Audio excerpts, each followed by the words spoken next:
Hi everyone, I'm Tanya bin Mansour and welcome to weekly wellness video. So the last couple of weeks I have addressed the core and how we treat and strengthen the core in a gentle way. But I had some questions and people were like, well, what are some good representations or positions I can be in? So I recommended that one take 200 deep breaths, and upon your inhale, you're going to tighten the lower core muscles, the anal and perineal muscles, and then upon your release, you let those muscles go. So we want to do that for 200 breaths, followed by the plank. And plank, you want to time yourself however long you can hold it, and then 15 seconds added each week to what you can hold. So I'm going to show you today how you can get into these positions easily and comfortable ways to do the Ashwini Asana, which is the contraction of the muscles, and then Phalakasana, which is the plank position, and some modifications for those that do not have any upper body or core strength. And it's a way so you can do this pose and work into it without getting discouraged. And I think a lot of people come to yoga or they come to any sort of wellness regimen and they get discouraged because they have become weakened and they can't do. And I've seen some wonderful instructors provide some modifications that are great, and then I've also seen instructors that are like, whatever, just do what you can.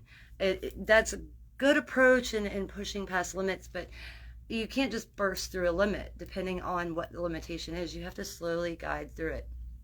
So today for the Ashwini Asana, there are a couple of positions that you can do this in comfortably. One is sit up, which is where you're sitting on your knees. And I'm going to turn around so that you can see what my feet are doing. So they are here, right? They're crossed underneath me. And your heels should go on your sits bones right here.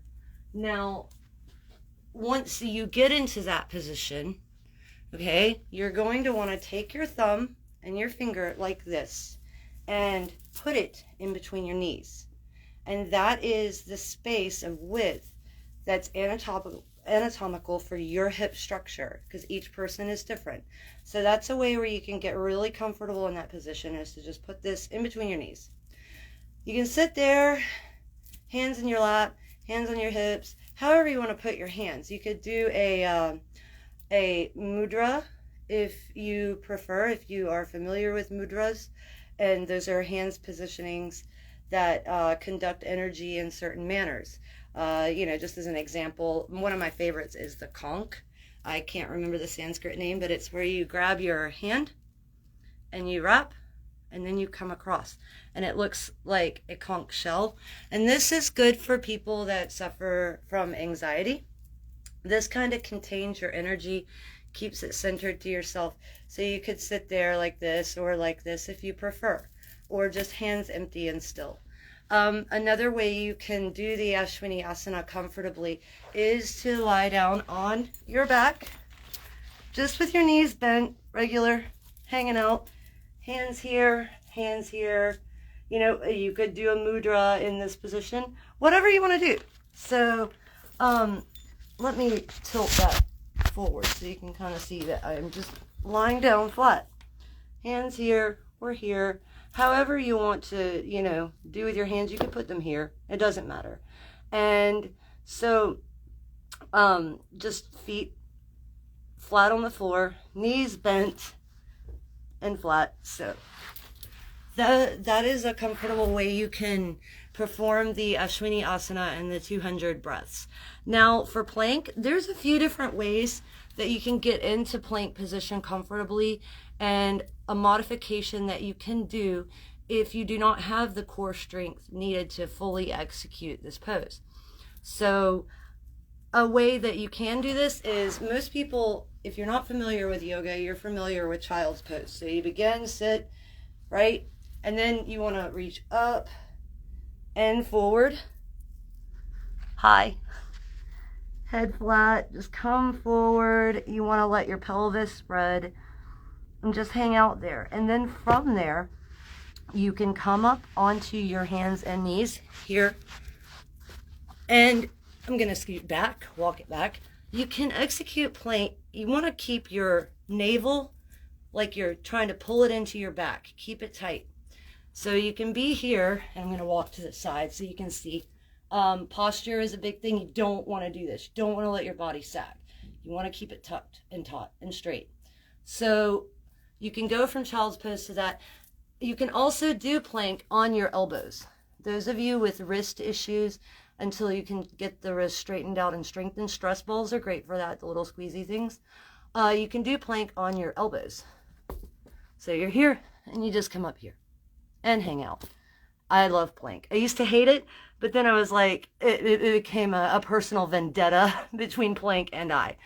So, and then chaturanga, which is, I call it plank on steroids. That's a whole nother video. I'm not doing chaturanga today. So that's another way. And then if you want to get into plank and, you know, you really feel kind of cramped, and, you know, what is another way that you can get this area elongated aside from child's pose is if you're standing, just bend over, let that hang out. If you can't touch your toes like this, you know, if you're here, wherever, you just want to create some elongation in space. And then, so you'll walk out to what's called a down dog pose. See my feet, I'm up on the balls of my feet, and I'm pushing my heels towards the floor, and just let that drop. Be in an angled, straight angled form. So you're here, then you can lower down into your plank. Here.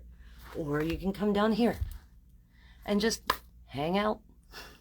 And if you're, you know, really feeling squirrely, you can do the chaturanga, which is like really hard. It's where your elbows, you can't let your elbows collapse past your wrists. You have to keep them straight and lower down like this. And then hold it tight, and then come back up to here. So those aren't included in the two core strengthenings. I just wanted to show you that it's not fun. It is fun. I love it, but like I said, it's a personal challenge. So there's the physical representation of what we've discussed over the last couple of weeks, and that's how you can execute that comfortably. It's you know, you're watching a video or listening to some music, just lay down. You don't even have to be on the floor to execute the Ashwini Asana. That's something you can do in bed. So that is this week's conclusion of the core of the core of the core.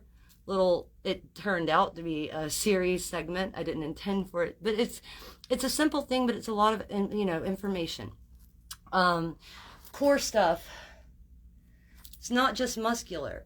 It's, you know, the reproductive systems that are affected by it. So the Ashwini Asana is especially good for women who may be experiencing bladder issues, incontinence as you've had children, men who have prostate issues and things of that nature, bladder issues. It's all around great. You're not only getting your muscular structure back intact, you're getting your internal structure back intact. And then if you practice this, after a couple of weeks, you will find that some of these back issues and stuff that you're having from sitting at a desk and our core is weakened, they'll start to go away. And it's just, you'll wake up one day and you're like, oh, I can tie my shoes with no trouble.